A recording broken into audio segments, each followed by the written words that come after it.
Assalamualaikum warahmatullahi wabarakatuh. Perkenalkan, nama saya Rio Hardiatma. Saya tenaga pengajar pada mata kuliah Patofisiologi di program studi rekam medis dan informasi kesehatan Sekolah Tinggi Ilmu Administrasi Malang. Pada pertemuan pertama kali ini, kita akan belajar tentang pengantar patofisiologi. Pada pengantar patofisiologi, kita akan membahas tentang yang pertama, pengertian patofisiologi, yang kedua, pengertian penyakit, benih penyakit, perkembangan penyakit, yang ketiga, tahap riwayat penyakit, yang keempat, klasifikasi penyakit. Pengertian patofisiologi. Patofisiologi adalah ilmu yang mempelajari tentang perubahan fisiologik akibat penyakit. Patofisiologi merupakan integratif ilmu dari anatomi, fisiologi, biologi sel dan molekuler, serta genetika, farmakologi, dan patologi. Patofisiologi berfokus pada mekanisme penyakit atau proses dinamik yang menampakkan tanda, sign, dan gejala simptom. Selanjutnya, kita bahas apa itu penyakit.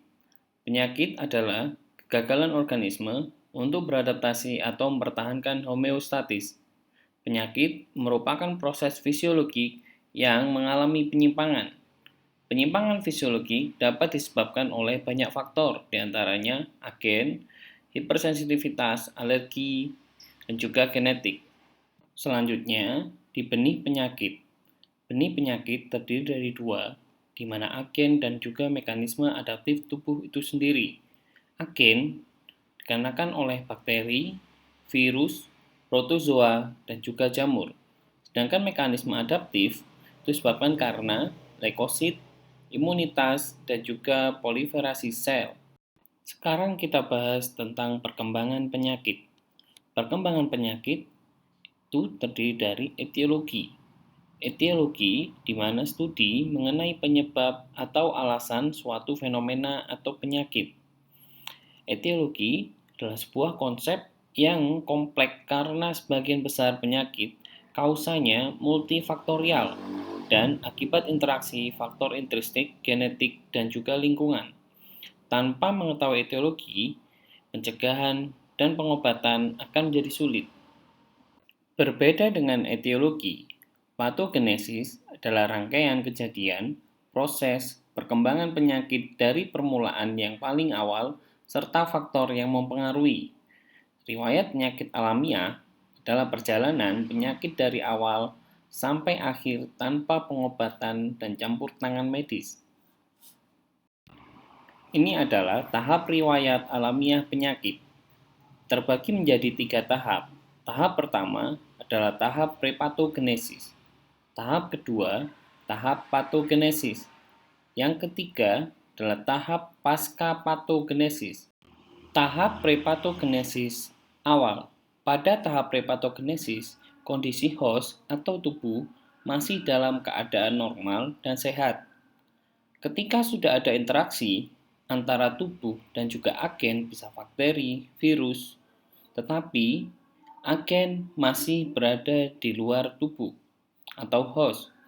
Jika interaksi tubuh, agen dan juga lingkungan berubah, maka tubuh akan jadi lebih rentan atau agen jadi lebih bisa masuk ke dalam tubuh sehingga masuk ke tahap patogenesis. Selanjutnya, pada tahap patogenesis atau proses terdiri dari tiga tahap. Tahap yang pertama adalah tahap inkubasi, di mana tahap masuknya agen, bakteri, virus, atau penyakit ke dalam host tubuh manusia sampai timbul gejala sakit. Yang kedua, ada tahap penyakit dini, di mana tahap mulainya timbul gejala penyakit dalam keadaan awal atau ringan. Yang ketiga, tahap penyakit lanjut, di mana tahap penyakit telah berkembang pesat dan menimbulkan kelainan patologis, sehingga menimbulkan tanda dan gejala. Selanjutnya, pada tahap pasca patogenesis atau tahap penyakit akhir, di mana tahap berakhirnya perjalanan penyakit dapat dalam bentuk yang pertama, sembuh sempurna, di mana agen hilang, host pulih dan sehat kembali. Yang kedua, Sembuh dengan cacat, di mana agen hilang, penyakit tidak ada, host tidak pulih dengan sempurna, atau terdapat kecacatan pada tubuh. Yang ketiga, karier, di mana agen masih ada, host pulih, tetapi terdapat gangguan agen yang masih ada atau minimal. Selanjutnya, kita bahas tentang perkembangan penyakit. Pertama, manifestasi. Manifestasi, pada awal perkembangan penyakit, agen sudah membuat perubahan fisiologi tetapi belum menunjukkan gejala atau disebut dengan stadium subklinis. Yang kedua adalah gejala. Gejala adalah perasaan subjektif adanya sesuatu yang salah dan hanya dapat dilaporkan oleh pasien kepada pengamat. Yang ketiga adalah tanda. Tanda adalah manifestasi penyakit yang dapat diobservasi secara objektif oleh pengamat. Pada perkembangan penyakit juga muncul yang berupa lesi, adalah perubahan struktural di dalam jaringan akibat penyakit yang jelas terlihat secara makroskopis maupun mikroskopis. Selanjutnya ada sequel, di mana perubahan akibat atau pengaruh setelah terjadi penyakit atau cedera, ditandai dengan berupa parut atau kelainan lain. Yang terakhir adalah komplikasi, di mana keadaan yang tidak diduga atau penyakit sekunder yang terjadi dalam proses perjalanan penyakit primer, misalnya peritonitis akibat penyakit apendisitis. Terakhir, kita bahas tentang klasifikasi penyakit. Pertama, penyakit herediter adalah penyakit akibat kelainan kromosom atau gen yang diwariskan dari gen induk. 2. Penyakit kongenital adalah penyakit yang terjadi sejak lahir, penyebab diketahui atau tidak diketahui. Ketiga, penyakit toksik adalah penyakit yang diakibatkan oleh racun. 4. Penyakit infeksi adalah penyakit akibat agen biologis yang masuk ke dalam tubuh. Yang kelima, penyakit traumatik adalah penyakit yang disebabkan oleh cedera fisik. 6.